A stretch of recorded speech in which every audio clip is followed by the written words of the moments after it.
afternoon.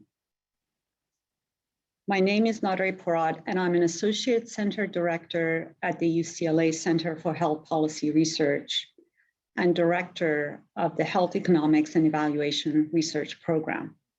Welcome to today's webinar, Gaps in Healthcare Access Among LGBT Adults in California. California is home to more than 2 million lesbian, gay, bisexual, and transgender adults who experience many of the same challenges and barriers to accessing healthcare as straight and cisgender adults, including lack of insurance and poverty. Additionally, LGBT adults experience unique barriers such as discrimination, lack of culturally competent providers, and access to gender-affirming healthcare. Today's presentation will cover a study released earlier today in collaboration with the Williams Institute at the UCLA School of Law that takes a closer look at differences in health insurance coverage and healthcare access by sexual orientation and gender identity. The study, which uses data from the California Health Interview Survey conducted by the UCLA Center for Health Policy Research, reveals significant disparities within the LGBT community. These disparities, authors note, are vital to determining healthcare and structural interventions that will improve access to care. For example, authors found that although lesbian, gay, and bisexual adults had similar or better rates of insurance coverage compared to straight women and men, they were more likely to experience barriers in accessing healthcare, particularly delays in getting needed healthcare and experiencing unfair treatment when getting medical care. Transgender adults were also more likely to experience several barriers to care compared to cisgender adults, including being less likely to have preventive care visits, being more likely to have difficulty finding primary or specialty care providers, and being more likely to experience delays in getting needed care. Today's presenters, Dr. Susan H. Babby, Senior Research Scientist and Co-Director of the Chronic Disease Program here at the UCLA Center for Health Policy Research, and Williams Institute Senior Scholars of Public Policy, Dr. Jody L. Herman and Dr. Bianca D.M. Wilson, will take a deeper dive into these findings in just a moment. If you are interested in today's slides, you can request them from our communications department at healthpolicy@ucla.edu. Now, let's begin today's discussion with my colleague, Dr. Susan Babby.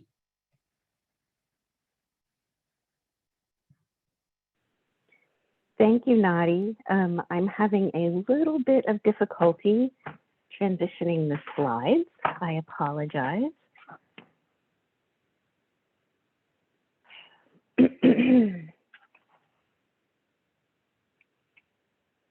Okay, why can't I get them to move at all? Oh, here we go. Sorry. All right. So I am pleased to be here with my colleagues and co-authors, Jody Herman and Bianca Wilson, to talk about our study. As Nadi said, Bianca and Jody are both senior scholars of public policy at the Williams Institute.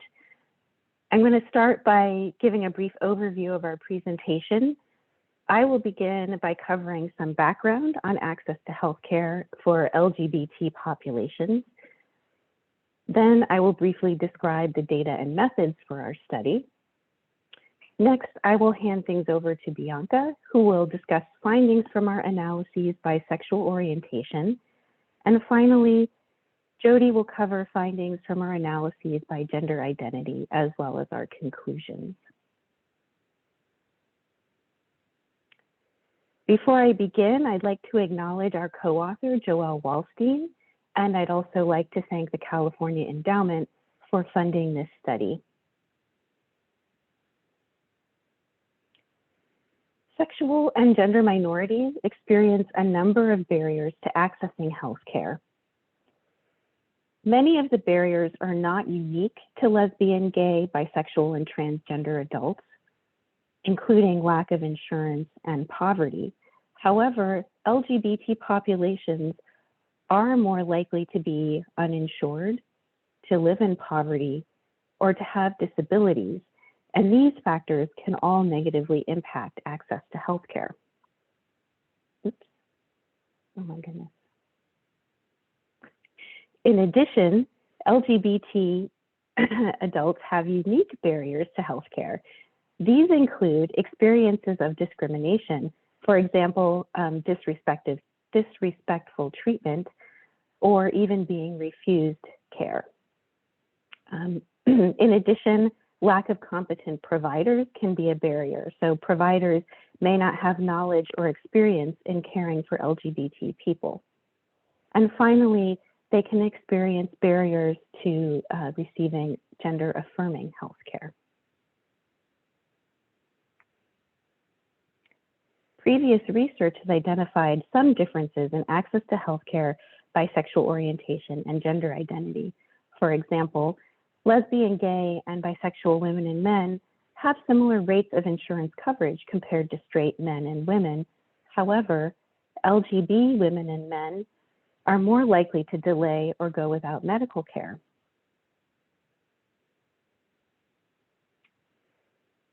In addition, transgender adults are more likely to be uninsured than cisgender adults, and they are also more likely to experience cost-related barriers to healthcare.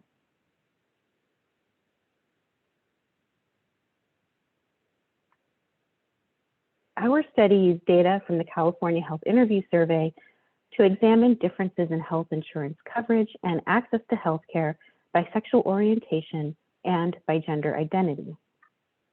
The California Health Interview Survey, or CHIS as we call it, is a population-based survey of residents of California. Each year, more than 20,000 households are interviewed from every county in the state. To capture the state's ethnic and linguistic diversity, interviews are conducted in 6 languages: English, Spanish, Korean, Chinese, Vietnamese, and Tagalog.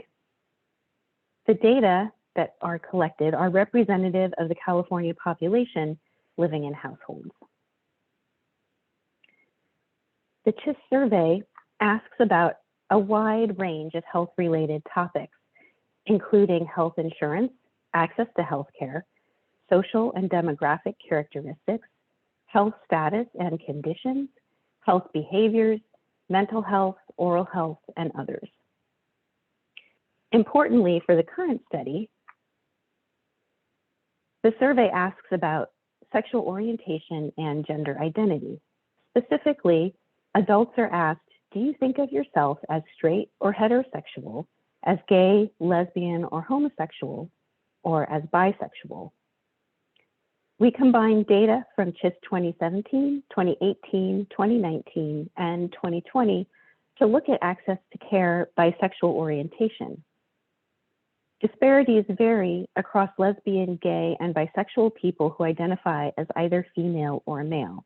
Because of this, findings by sexual orientation are also stratified by current gender.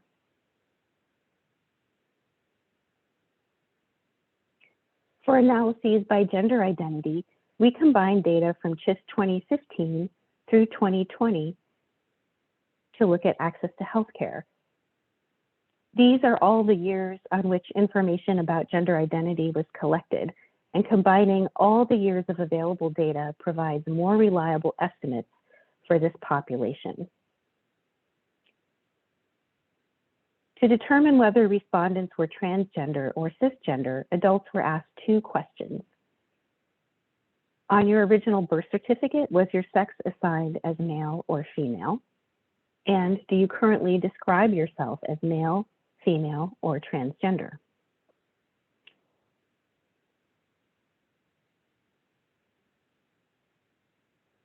Adults whose sex assigned on their original birth certificate differs from their current gender are transgender, and adults whose sex assigned on their birth certificate matches their current gender are cisgender.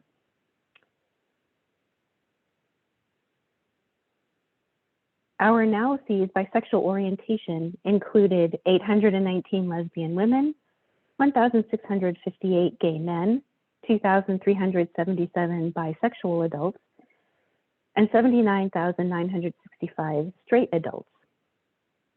Analyses by sexual orientation included both transgender and cisgender adults. However, findings stratified by gender only show results for adults who report male or female as their current gender, because the sample sizes of adults who do not report either male or female as their current gender is too small to report estimates. Our analyses by gender identity included 451 transgender adults and 127,773 cisgender adults. Analyses by gender identity include all sexual orientations. All of the analyses that we will be showing you the results from today used survey weights to account for the complex survey design of the California Health Interview Survey. At this point, I would like to turn it over to Bianca to talk about our findings by sexual orientation. Thank you, Sue. So, let's see. Go to, yeah. All right, so great. So first, when we're talking about LGBT people in California, we see that sexual minority people, and in this case, we're referring to sexual minority people who identify as lesbian, gay, or bisexual, who choose those terms, they make up nearly 7% of the California population. And, just so you know, and kind of repeating something Sue noted, when we report data on sexual orientation groups for this study, whether straight or LGB, these groups, we're talking about them across gender identities, meaning it includes, say, LGB, cisgender, and transgender people, or LGB and cisgender and straight. Cisgender and transgender straight people. Sorry about that. So again, the LGBT folks make up about 7% of the California population. With regard to estimates of transgender people in the state, this group makes up a little under 1%. So as part of trying to understand the role of sexual orientation, and I'll cover the sexual orientation part in healthcare access, we compared LGBT people to straight identified people overall and then split by binary gender. And we looked at a number of indicators of access, starting with health insurance coverage. So looking at this slide here, you see that we examined the significance of sexual orientation in health insurance in two ways. First, whether people were covered by their employers. So here we see that compared to straight women and men, gay men and lesbians were more likely to have insurance through their jobs. Then we also examined sexual orientation differences across another type of indicator of healthcare coverage, and that's whether their primary form of health insurance is Medi-Cal, a public-sponsored healthcare coverage. And here we found that more bisexual identified women and men compared to heterosexual adults had this kind of insurance. Now, the higher rates of public health insurance coverage among bisexual adults likely reflects known differences in economic stability between these subgroups. By adults in the US, particularly women, have among the highest rates of poverty in the US. So just considering these data on accessing public health insurance coverage within that kind of economic stability context. Okay, next slide. Yeah, there. And in addition to examining health insurance coverage, we assessed whether there were differences in barriers to accessing health services across sexual orientation. Next slide. So having a usual source of care is important for making sure that people receive appropriate and timely care. And we found that bisexual adults, both women and men, were more likely to report not having a usual source of healthcare compared to their gay or lesbian peers. And then among women, those who were bisexual identified were more likely to not have a usual source of care compared to straight women as well. Slide. Another indicator of whether people are experiencing barriers is whether they report that they delayed getting the care they needed or didn't get the care at all. In general, we saw that sexual minorities were more likely to have had a delay in care, or they did not get the care that they needed compared to straight women and men. And across both of these binary gender groups, bisexual adults were the most likely to report this type of barrier to healthcare. And again, this is thinking about within the last year. Okay, next slide. Our findings indicate disparities in healthcare access for bisexual women across several other indicators as well when compared to straight women. So here you see by women, for example, were more likely to report that they had not had a preventative care visit or any doctor visit in the past year compared to straight women. They also reported more difficulty in finding a healthcare provider. And this is for both a primary care provider as well as when we asked about a specialist. This is again compared to straight women. Okay.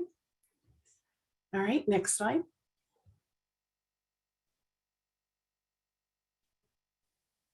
So finally, and this was reflected in the overview that Sue gave as well, when examining barriers to healthcare among marginalized and stigmatized groups, which includes sexual and gender minorities, research has shown that assessing experiences of discrimination helps to understand the fuller picture for why there are barriers and why we see poor health outcomes.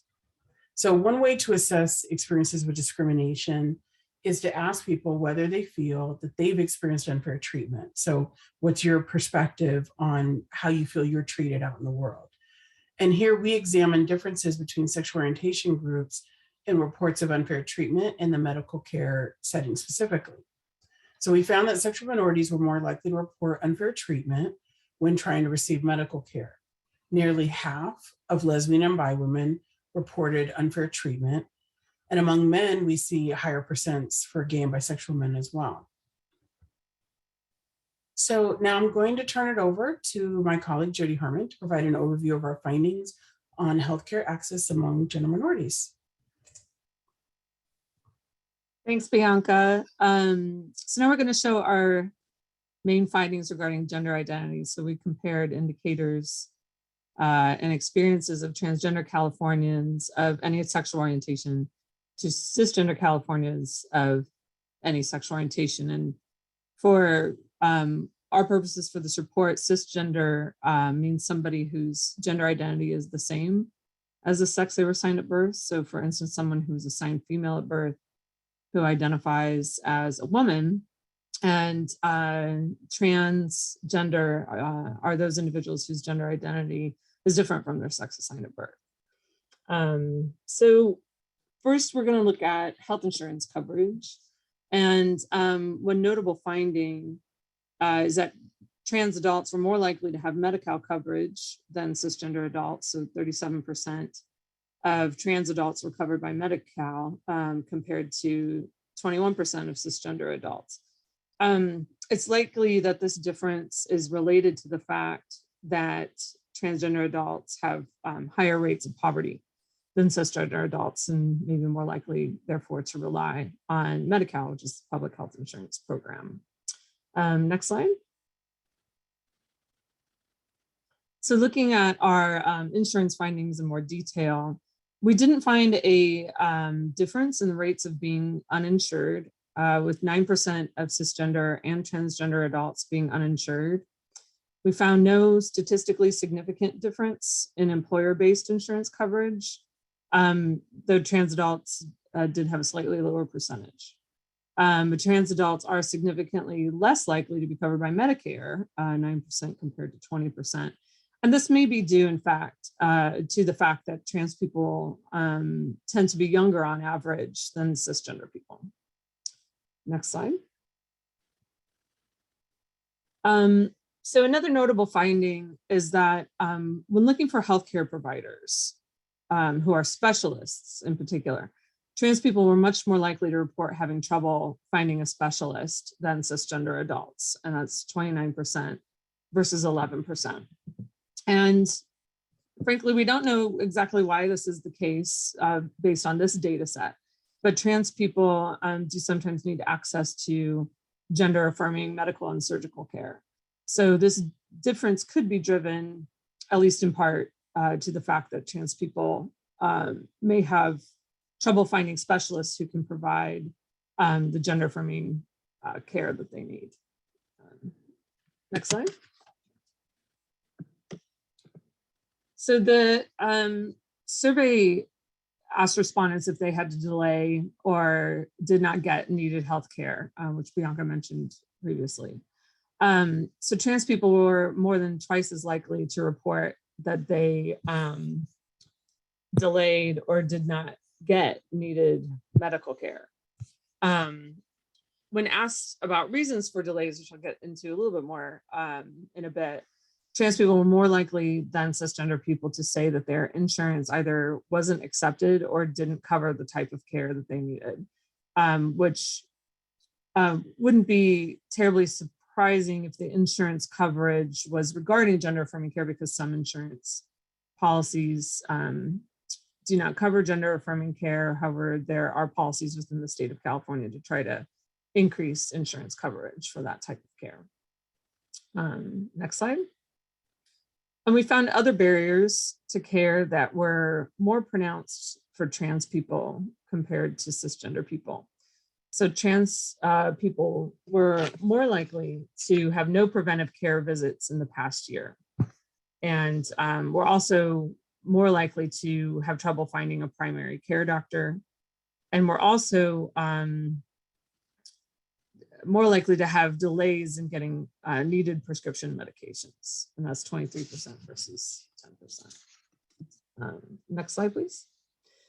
So we did some additional analyses looking into the top reasons that trans and cis adults cite for delaying or foregoing needed healthcare. So trans adults were more likely to report that the care is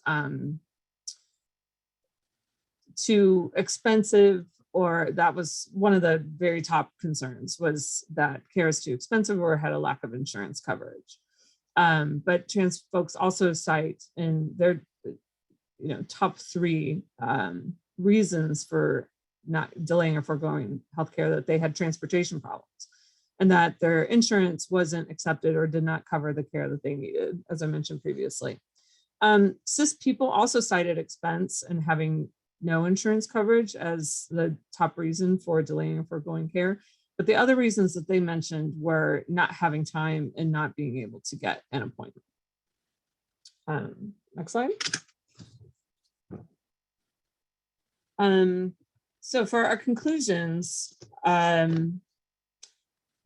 health barriers were obviously an issue for all LGBT groups, and they persist despite insurance coverage. So trans adults, as we mentioned, had health insurance, but were more likely to get access through the public health insurance program in California, Medi-Cal. And LGBT adults were more likely to have experienced a number of barriers to care compared to non-LGBT adults. Next slide. So discrimination is a notable finding as well, and serves as a barrier to accessing healthcare. Gay men, lesbian women, and bisexual women were more likely to report experiencing unfair treatment when getting medical care compared to other groups. And trans adults were also more likely than cisgender adults to report experiencing unfair treatment. Although this finding was not statistically significant, there still is something to be further investigated there as to the experience that trans people are having with unfair treatment in healthcare. I believe that's all the findings that we have to share with you today. So we wanted to go ahead and open it up to questions, and just thank you all for being here.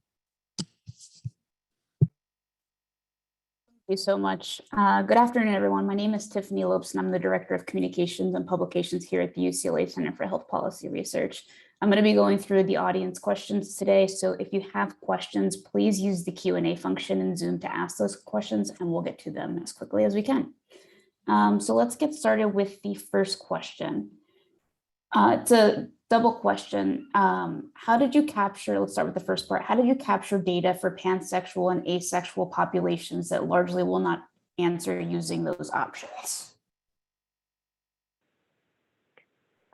Yeah, thank you for that question. It's a very good question, and I think it's not, well, let me start by saying that all of the identification of sexual orientation and also gender identity, well, for sexual orientation, it's based on self-report, self-identification of being lesbian, gay, bisexual, or versus straight. There is an option for people, if they don't want to list any of those things, to say other.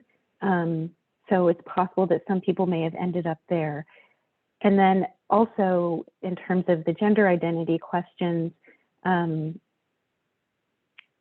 lot of the way we determine who is cisgender versus transgender is based on their self-reported current gender identity. And so I think it's perhaps a limitation of surveys that rely on self-report, that people who aren't going to select one of those, male or female, or transgender, which was also an option, I think it's going to be a little more difficult to determine, you know, what their gender identity should be for the purposes of our analyses.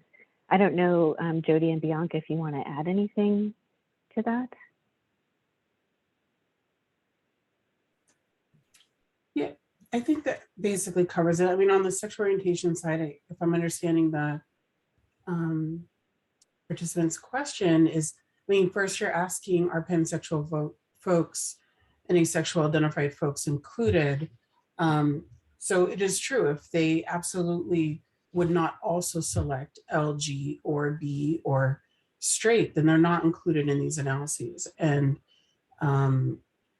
we do know that among asexual folks, people often would have selected both asexual and say another sexual orientation that might reflect kind of relational orientations, if not erotic. But in this case, if folks didn't want to select one of those, and you're correct, they're not represented. And other studies that Jody and I have worked on where it's a larger just LGBT sample and we ask in more detail about sexual orientation, that's where we have an opportunity to look at, say, those who prefer identities like pansexual or queer over LG or B. So, you know, I think it's appropriate to acknowledge that limitation, that here when we talk about sexual minorities, we're specifically talking about LG and B. So for example, if somebody classifies themselves as non-binary or agender, using that methodology, will it skip or ignore those whose birth certificates have been changed?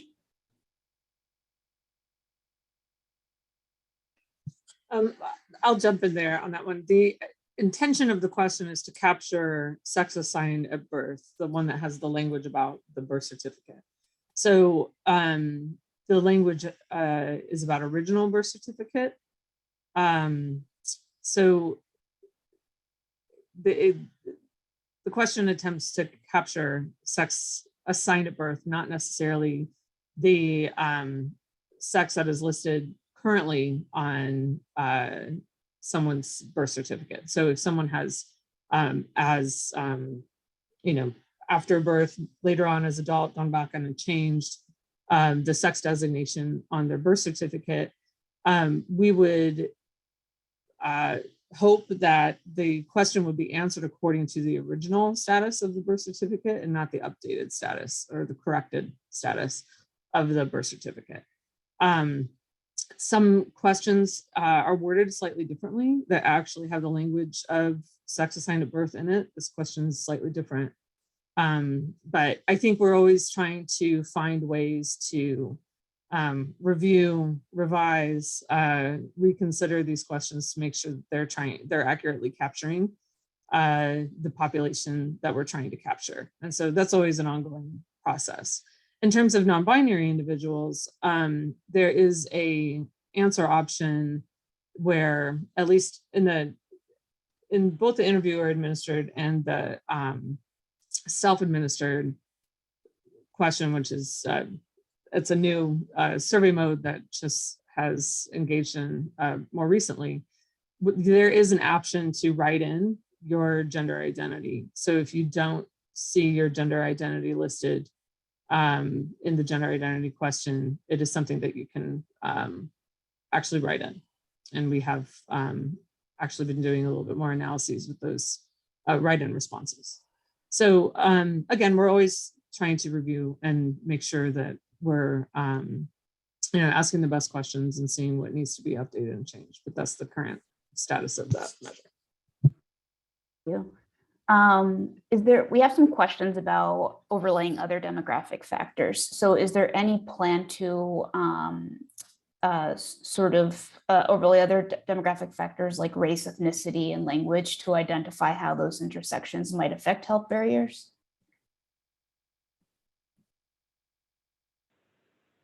Yeah, that is also a great question, and I think could really provide some additional helpful insights here. Unfortunately, it wasn't something that we did in our current study, but it's certainly something that we would be interested in doing in the future.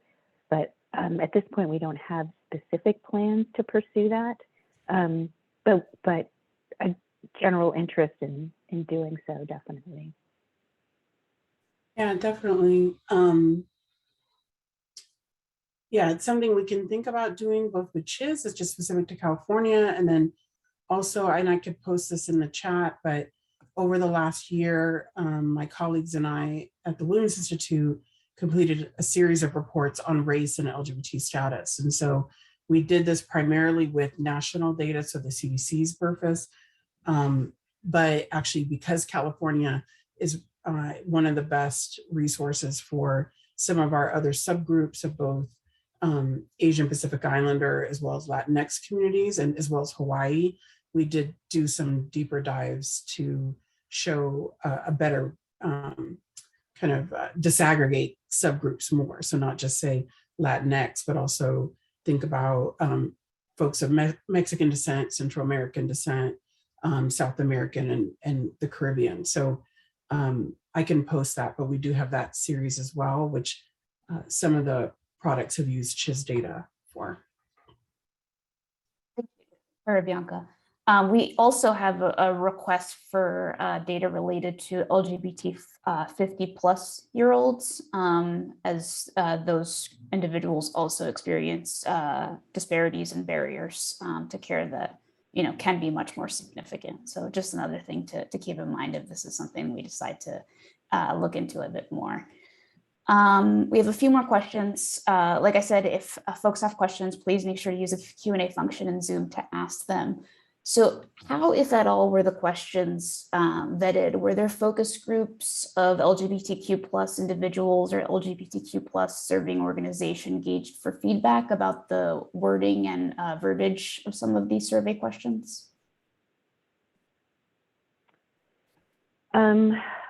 So I don't know all the specific details of the development of these questions. I know that Jody can probably speak a little bit more about the development of the gender identity questions, because I know you were involved in some of the work around that. So did you want to say something about that, Jody? Sure. So there are a few different approaches to trying to identify trans individuals in large, general population surveys like CHIS or like national federal surveys. The approach that is used in CHIS is routinely referred to as the two-step approach. And it actually originated with a trans activist organization in Philadelphia back in the 90s, and was then reworked for trans needs assessments in both Washington, D.C. and the state of Virginia.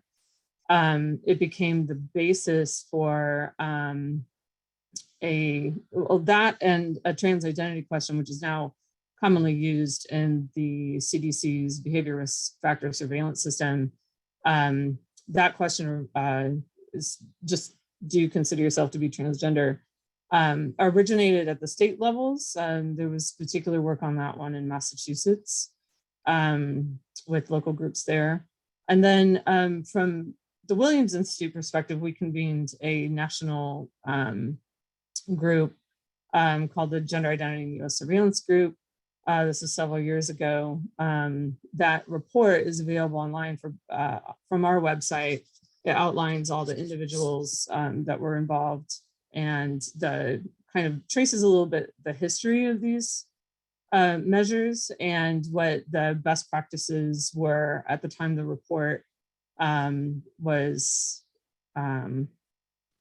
published. Of course, like I said, we do continue to do question development, testing, reviewing how these questions perform in different contexts. And so there's always, we're always considering how we, ask these questions and improvements to be made for the future. We could probably have an entire webinar just on, the two-step question and its development. At CHIS, it was tested, several different options were tested back in 2014, and then it first appeared in 2015 on the CHIS. And that had its own process for figuring out the best wording and the best way to ask the questions based on interviewer administration.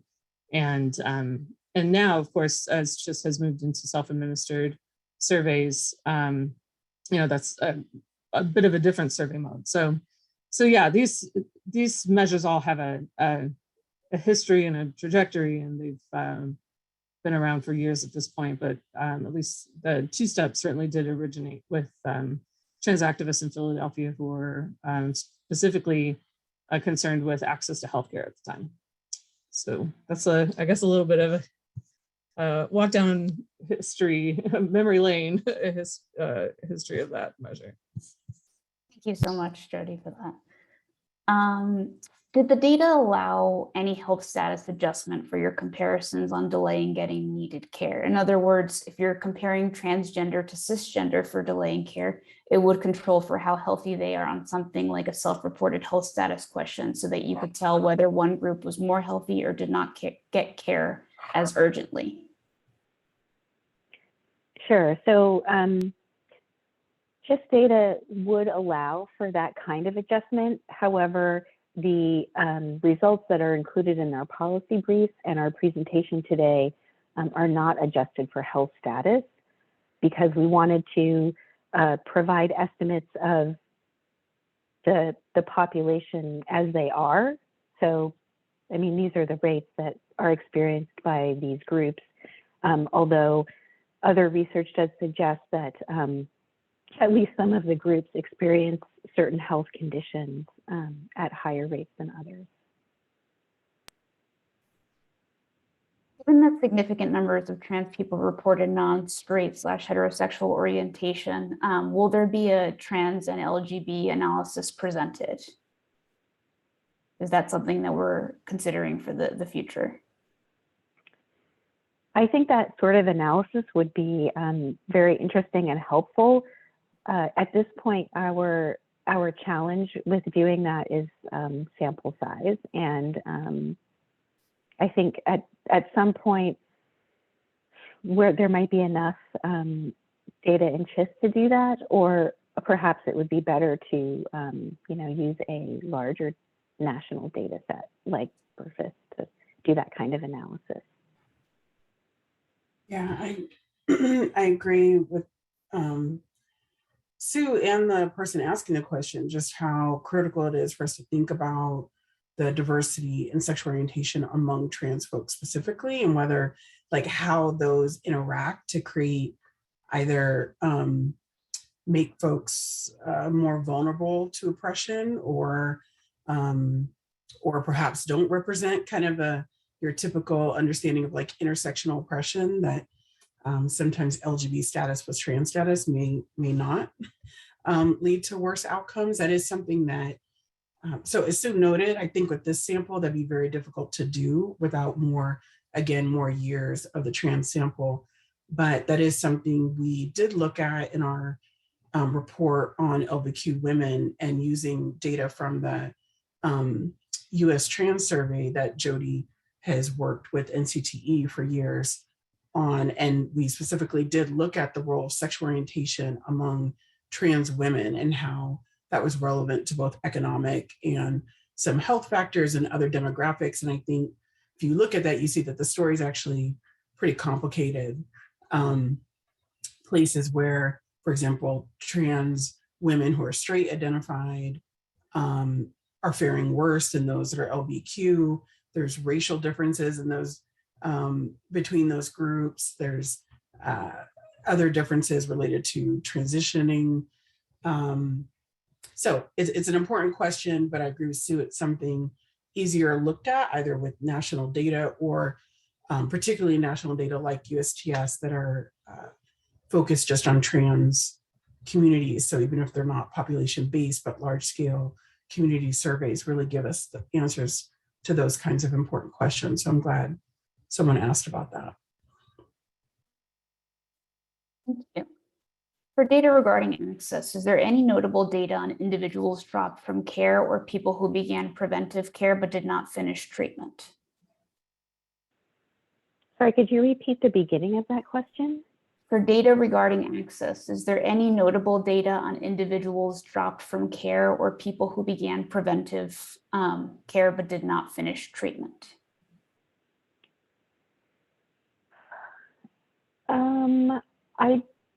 We don't have, I don't think we have questions that would capture those issues specifically.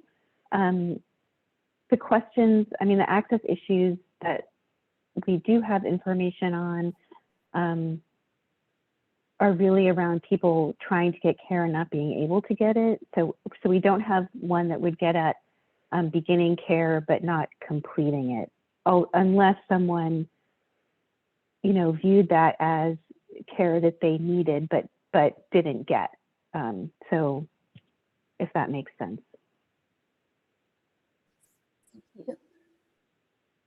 What are the next steps for this research, or in what ways do you hope this study is used to improve access to healthcare for LGBT adults?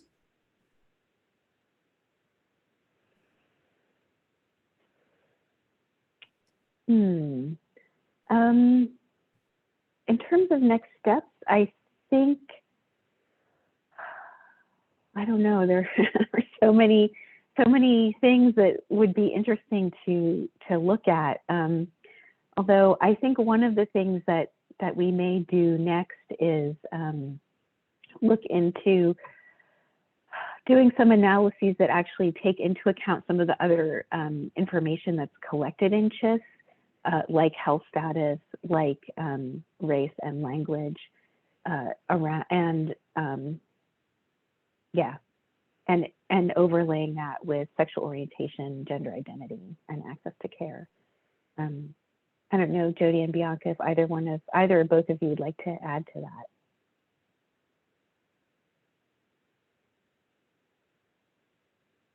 One of the things I'd like to mention too is that the CHIS data is accessible to the public, and we make it so that it's very easy to use. I'm going to drop the link in the chat for Ask CHIS.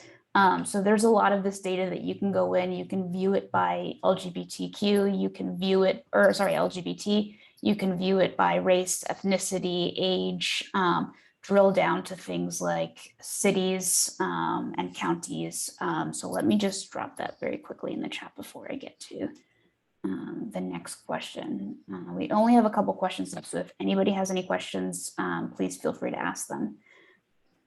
Do you happen to know more about the transportation? Oh, Jody was gonna, I think Jody was sorry. gonna add something. Sorry, about go ahead, just Jody. like Well, maybe our trans report or. I would just like to say that I kind of view this report as just a first look at some of these, you know, at some of these questions, and more of like a top line, high level look comparing, you know, various groups based on sexual orientation and gender identity. I think, again, to the point that this data is publicly accessible, there's a lot that could be done, and there's a lot more analyses that could be done. So especially if folks have ideas and want to, you know, share those ideas with us for additional analyses, that would be great to hear what, you know, people are thinking about, what additional questions this, you know, report might bring up. You know, there's a lot that we can do with this data set, but some things just require further investigation. You know, we have some suspicions about some of these barriers, about like why they're happening, but actually drilling down to some of those questions, I think it would be a good step for future research and next steps. But yeah, I'd love to hear folks' ideas on further research.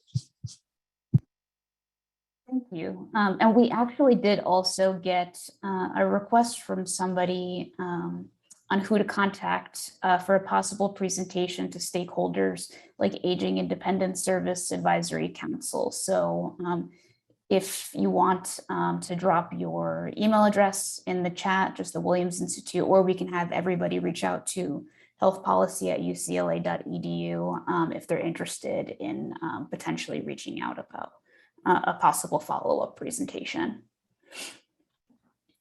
We also did. No, go ahead.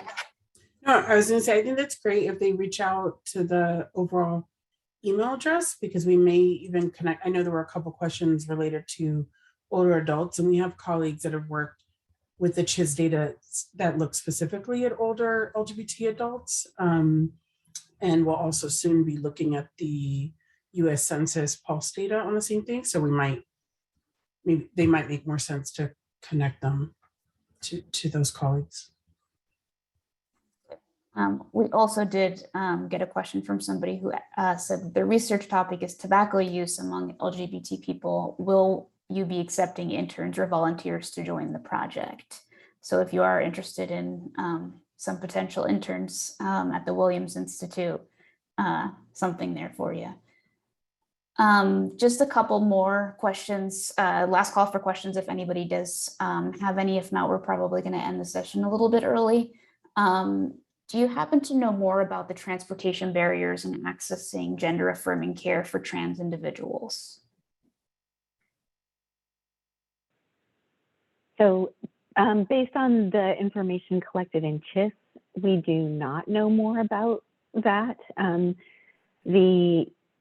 Just that, you know, transportation problems was the second most common reason provided by transgender adults for why they delayed or did not get care they felt they needed. But I think Jody may have something to add based on other work that she's been involved in. Yeah, Sue, I'm sorry, can you restate the question?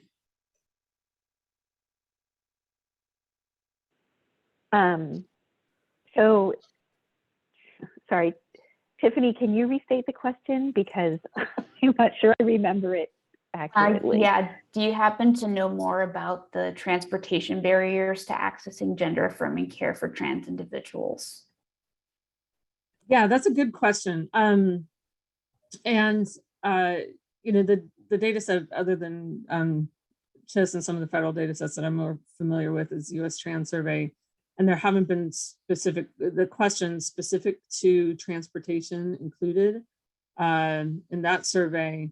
So the only thing that I can imagine, you know, which is, you know, I would imagine it's likely that it's tied to other type of, you know, economic barriers, especially regarding poverty, access to transportation is related to poverty. So, and we know from a variety of studies that trans people are more likely to be living at or near poverty or at low incomes. So I'd assume it's related to that. There could be other, other issues there. For the U.S. Trans Survey did find that people do experience discrimination, verbal harassment, even physical attack in places of public accommodation, which can include like public transportation. So there are, a variety of explanations for why transportation might be a more salient problem for trans folks. We just can't necessarily answer that question with this particular data set. But I think there's probably a lot of interrelated barriers there. So those are all the questions we have. Does anybody want to add anything before we close out the session? All right. I just wanted to thank you all for attending this month's webinar on access to care among LGBT adults in California. We will be posting the recording of this webinar online with closed captions within the next 2 weeks. Please visit healthpolicy.ucla.edu/seminars. As we've mentioned, if you'd like a copy of today's presentation, you can email us at healthpolicy@ucla.edu. Have a wonderful rest of the day. Thanks.